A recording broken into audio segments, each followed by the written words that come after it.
পশ্চিম মধ্য বঙ্গোপসাগরে লঘুচাপের সৃষ্টি হয়েছে। এর প্রভাবে দেশ জুড়ে মৃদু তাপপ্রবাহ চলছে। এর মধ্যে নীলফামারী, রংপুর, বগুড়া, টাঙ্গাইল, চুয়াডাঙ্গা, মেহেরপুর সহ কয়েকটি জেলায় বেশি গরম অনুভূত হচ্ছে।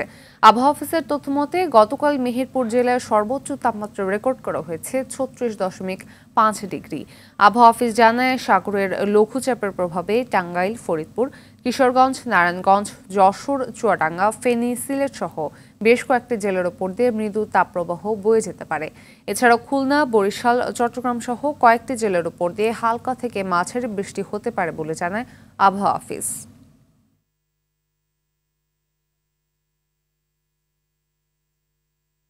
এই বিষয়ে বিস্তারিত জানাতে টাঙ্গাইল থেকে সরাসরি যুক্ত হচ্ছেন সহকর্মী কামাল হোসেন।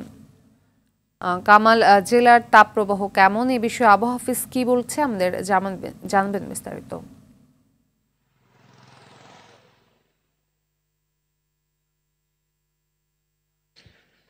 জি ফাতিমা, গেল কয়েকদিন ধরে কিন্তু টাঙ্গাইলের উপর দিয়ে মৃদু তাপপ্রবাহ বয়ে যাচ্ছে। এতে করে কিন্তু টাঙ্গাইলের জনজীবন অনেকটাই অতিষ্ঠ হয়ে পড়েছে। লোকজন, যে সমস্ত খেটে খাওয়া মানুষ রয়েছে, তারা কিন্তু ঠিকমতো বাইরে যেতে পারছেন না।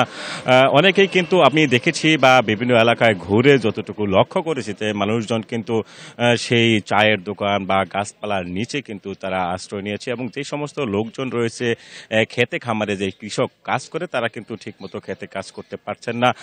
আমি আবহাওয়া অফিসের সাথে কথা বলেছি, তারা যেটি বলছেন যে টাঙ্গাইলে গেল কয়েকদিন ধরেই তাপমাত্রা 36 থেকে 38-এর মধ্যে কিন্তু ওঠানামা করছে। তবে আজকে আমি কথা বলেছি আবহাওয়া অফিসের সাথে, তারা যেটি বলছেন যে এখন পর্যন্ত কিন্তু টাঙ্গাইলের তাপমাত্রা 37-এর কাছাকাছি রয়েছে। এতে বোঝা যাচ্ছে যে আসলে মানুষজনের মধ্যে কিন্তু অনেকটা একটা অস্থির বা ব্যবসা গরম কিন্তু কারণে মানুষজনের জনজীবন কিন্তু অনেকটাই অতিষ্ঠ। আমি খোঁজ নিয়ে জেনেছি যে এই যে গরমের কারণে বিদ্যুৎও কিন্তু তেমনটা থাকছে না। 16 থেকে 18 ঘন্টা পর্যন্ত কিন্তু টাঙ্গাইলে লোডশেডিং দেওয়া হচ্ছে। আর এই গরমের কারণে মানুষের মধ্যে কিন্তু সেই ঠান্ডাজনিত যে রোগ রয়েছে, নিউমোনিয়া, ঠান্ডা, জ্বর সহ অন্যান্য জ্বরে কিন্তু লোকজন আক্রান্ত হচ্ছে। আবহাওয়া অফিস আজকে আরও আমাকে যেটি বলেছেন যে আজকে তারা বৃষ্টিপাতের কিন্তু একটা সম্ভাবনা, তারা বলছেন যে আজকে টাঙ্গাইলে বৃষ্টি হওয়ার সম্ভাবনা রয়েছে। তবে বৃষ্টিপাত হলে কিন্তু টাঙ্গাইলের তাপমাত্রা কমে আসবে।